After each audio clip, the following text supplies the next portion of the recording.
أعوذ بالله من الشيطان الرجيم بسم الله الرحمن الرحيم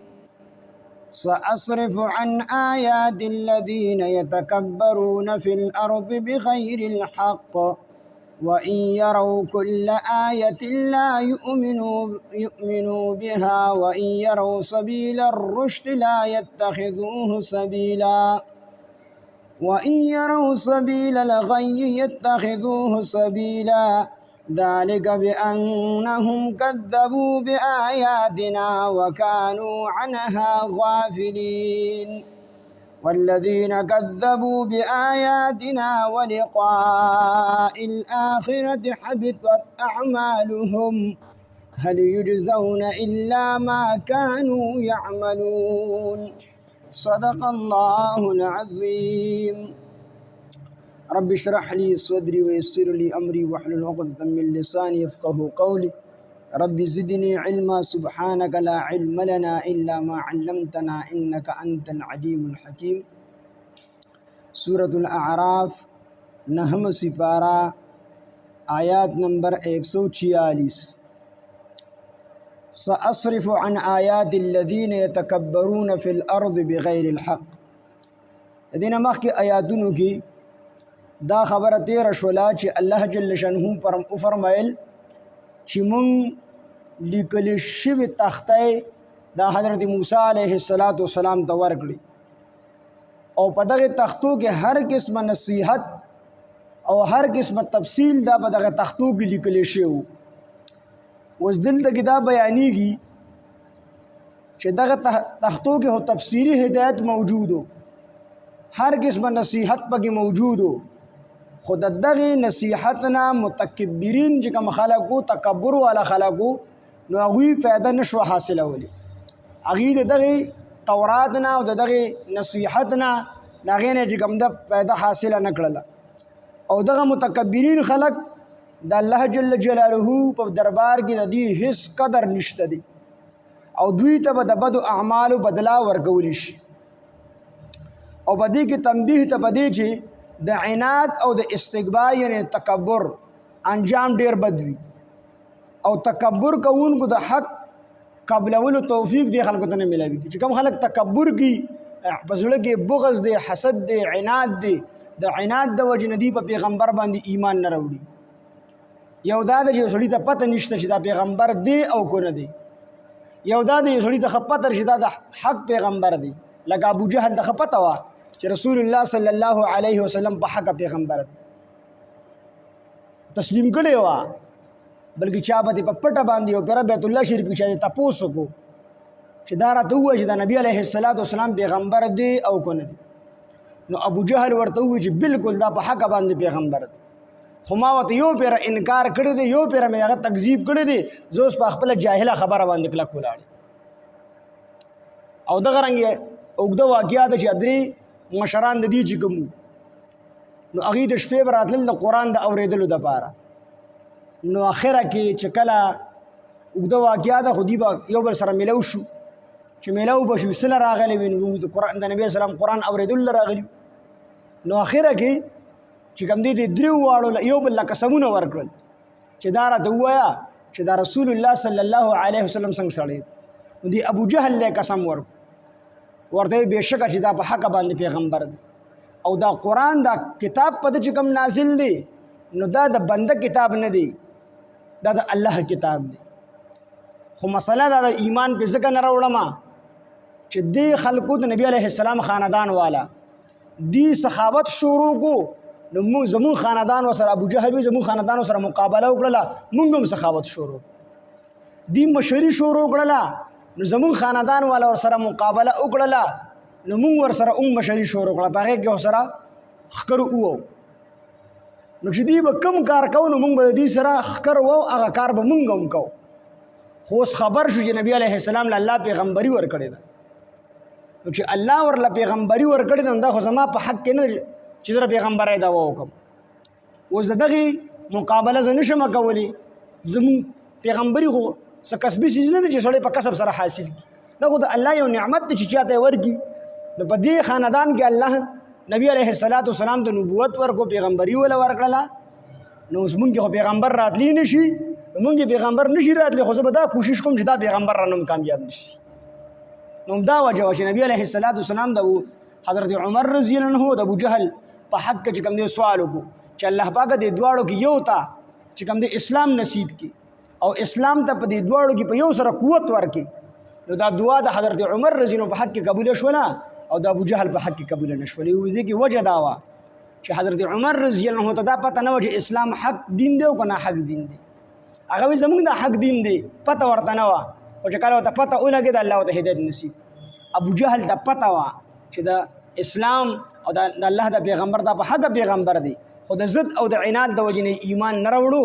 نو الله ابو جهل ته هدایت نصیب نه کو او حضرت عمر رضی الله عنه ته هدایت نصیب کو. چې کوم سړی ضدي وي عنادي وي دته الله د حق تقبلولو توفیق نه ورکړي. یو سړی تکبر کوي دغه تکبر دی دته الله د حق توفیق نه ورکړي. بلکې حدیث قدسی دی الله فرمایي چې دا تکبر چې دی زما صادر دی او څوک چې زما صادر اغستل غواړي ما سره جنگ کول غواړي زه سره جنگ کوم. نو تکبر دا صرف د الله سره خی او انسان چې کله عاجزي وکړي الله ته دغه عاجزي خوښه ده. نو دې خلکو تکبر وکړو، دغه تکبر د وجې نه الله دې ته د حق توفیق ورنکړو. نو دې کې دا بیانېږي چې سأصرف عن آیاتي، سأصرف زرد چې وابړو مزو عن آیاتي عن آیاتي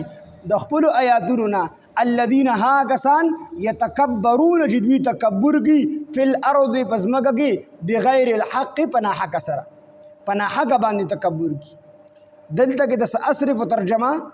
حضرت قتاده پس امنعهم فهم القرآن سره کوي، پس امنعهم فهم القرآن، یعنی چې کوم خلک تکبر کوي نو الله فرمایي چې زه به د فهم القرآن د قرآن د پوهې نه او په قرآن د ایمان راوړلو نه محرومه کړم. یعنی متکبرینو ته به د قرآن فهم د قرآن پوهه نه ورکولی کېږي او دغه رنګې په قرآن باندې به دوی ایمان نه راوړي، دا نعمت پته الله اخلي. نو سأصرف زه به واړوم عن آیاتي الذین د خپلو آیاتونو نه الذین ها کسان یتکبرون چې دوی تکبر کی. او قتاده رضی الله عنه فرمایي سأمنعهم زه به منعکم دوی لره، سأصرف ترجمه بس سره کی زه به منعکم دوی لره فهم القرآن د پوهې د قرآن نه او دغه رنګې په ایمان راوړو د قرآن نه به چې کوم دی منعکم کم خلک چې کوم متکبرین. سأصرف زرد چې زه به واړوم عن آیاتي الذین د خپلو آیاتونو نه هغه کسان یتکبرون چې دوی تکبر کی فی الارض په ځمکه کې بغیر الحق په ناحقه سره. وإن یروا که چېرې دوی وویني کل آیة هر قسم معجزه، دا متکبرین چې دي ضدیان او عنادیان چې دي دی کو د پیغمبر هر قسم معجزه وویني نو لا یؤمنو دوی ایمان نه راوړي بها په دې معجزې باندې، دی ایمان نه راوړي ځکه دوی ته خو پته چې دا په حقه پیغمبر دی، خو د ضد د وجې نه ایمان نه راوړي نو دوی خو د مخکې نه پته چې دا په حقه پیغمبر دی. نو چې معجزه دا خو د پیغمبر د ښکاره کېدو دپاره خلکو ته پته ولګي چې دا پیغمبر دی، هغه ته خو د مخکې نه پته ده. نو معجزه دې سړي ته پیدا نه ورکي. خو دوی هر قسم معجزه پیغمبر راوړي خو دا متکبرین ضدیان او عنادیان دا قسم خلک ایمان نه راوړي. وإن یروا که چېرې دوی وویني کل آیة هر قسم معجزه لا یؤمنون دوی ایمان نه راوړي بها په دغې معجزې سره. وإن یروا که چېرې دوی وویني سبیل الرشد لار د هدایت لا یتخذوه دوی نه نیسي هغې لارې لره، لا یتخذوه سبیلا دوی هغې لار باندې نیسي، هغه لار نه نیسي. خو لار د هدایت دی عمومي هم چې دا سمه لار ده خو دوی بیا هم په دغه لار باندې نشي تللی ځکه دوی کې ضد دی، دوی کې عناد دی، دوی کې تکبر دی. نو الله جل جلاله چې کله دوی دغسن وکړل خپل تاسو ما ویلو چې کوم یو سړی خپل اختیار سره یو قدم په ګمراهۍ کې کېږي دا دویم قدم ولا بیا الله اوچتي په ګمراهۍ کې دوی په خپل اختیار سره د حق قبلولو نه انکار کړی دی نو الله ورته د هدایت والا لار ګرانه کړې ده او دا گمراهۍ والا لار ورته الله اسانه کړې ده. وإن یروا سبیل الرشد که چېرې دوی وویني سبیل الرشد لار د هدایت لا یتخذوه سبیلا نو دوی نه نیسي دغې لار لره دغې لار د هدایت لره. وإن یروا که چېرې دوی وویني سبیل الغی لار د ګمراهۍ یتخذوه سبیلا نو دوی دغه لار باندې ځي دغه لار نیسي. ذالک بانهم دا په دې وجه چې بېشکه دوی کذبوا دروغ ګڼلي وو بآیاتنا زمونږ آیاتونه وکانو عنها غافلین او دوی د دغې آیاتونو نه بېخبره یعنې ړومبې دي انکار کړی و دي ته خپته لګېدلی و چې دا پیغمبر حق دی خو انکار یې کړی یو قدم دی په خپل اختیار سره په ګمراهۍ کې ایښی نو بیا د الله جل جلاله د حق ته قبلولو هغه توفیق سلب کړی دی دویم قدم وله بیا الله ګمراهۍ کې بیا الله د حق قبلولو توفیق نه دی ورکړی ذالک دا بانهم په دې وجه چې دوی کذبوا د دروغو نسبت کړی و بآیاتنا زمونږ آیاتونو ته الله وی دوی د دروغو نسبت کړی و نو موږ د حق ته قبلېدو هغه توفیق واغستو هغه سمه لار خو ورته ګرانه کړله او هغه روانه لار چې کوم د ګمراهۍ لار د هغه ورته اسانه کړله بآیاتنا زمونږ په آیاتونو وکانو ودوی عنها زمونږ د آیاتونو غافلین بخبره والذین ها کسان کذبوا چې دوی دروغو نسبت کړو بآیاتنا زمونږ آیاتونو ته ولقاء الآخرة او د آخرت تر ورځې ملاقات ته هم د دروغو نسبت کړو چې دوباره ژوندي کولو نشته دی نو الله فرمایي حبطت اعمالهم ضایع شو اعمال د دوی ضایع شو اعمال د دوی هل یجزون بدله به ور نکړي شي دوی ته الا مگر ما هغه کانو یعملون چې دوی عمل کو دي ته بل څه بدله نه ملاویږي هغه بدله به ورته ملاویږي چې کوم عملونه دنیا کې کړي دي نو کافرانو مشرکانو دي همیشه لپاره خراب عملونه کړي وي او چې کوم عملونه دي خم کړي دي خو ایمان ور سره نشته دي دا عملونه ضایع شوي دي بدله ورته په آخرت کې الله نه ورکوي سأصرف عن آیاتی زرد جزب اچرلو ما زبوارو ما عن آیاتی دخبرو آیاتوننا الذین ها کسان یتکبرون چی دوی تکبر کی فی الارض پزمگا کی بغیر الحق پنا حق سرا تکبر صرف دا اللہ سر خی کو انسان تکبر کی دا پنا حق باندې تکبر کی انسان دا اللہ ډیر کمزور پیدا کړی دی د دې وجه نه خو انسان د اور نه دی پیدا کړی دی د خاورې نه پیدا کړی چې په خاوره کې عاجزي ده نو دې کو تکبر کی هر څوک چې تکبر کی دا په نه حق باندې تکبر دی تکبر صرف د الله جل جلاله د ذات سره خي بغیر الحق پنا حق سرا و ان يروا كل آیه و ان يروا کچرید بی اوینی کل آیه هر قسم معجزه لا یؤمنون دوی ایمان نراوی بها بدغه معجزه سرا و ان يروا سبیل الرشد کچرید بی اوینی لار د هدایت لا يتخذوه سبیلا دین نسی دغه لار د هدایت لرا و ان يروا او کچرید بی اوینی سبیل الغی لار د گمراه يتخذوه سبیلا دوی نسی دغه لار د گمراه لرا یعنی په دغه گمراهۍ په دې لار باندې زی ذالک بانهم دا په دې وجه چې بېشکه دوی کذبوا دروغ نسبت کړو بآیاتنا زمونږ آیاتونو ته وکانو عنها غافلین او دوی زمونږ د آیاتونو نه بېخبره والذین ها کسان کذبوا چې دروغ نسبت یې کړی دی بآیاتنا زمونږ آیاتونو ته ولقاء الآخرة او د آخرت تر ورځې ملاقات ته د دروغ نسبت کړی دی حبطت اعمالهم ضایع شو اعمال د دوی هل یجزون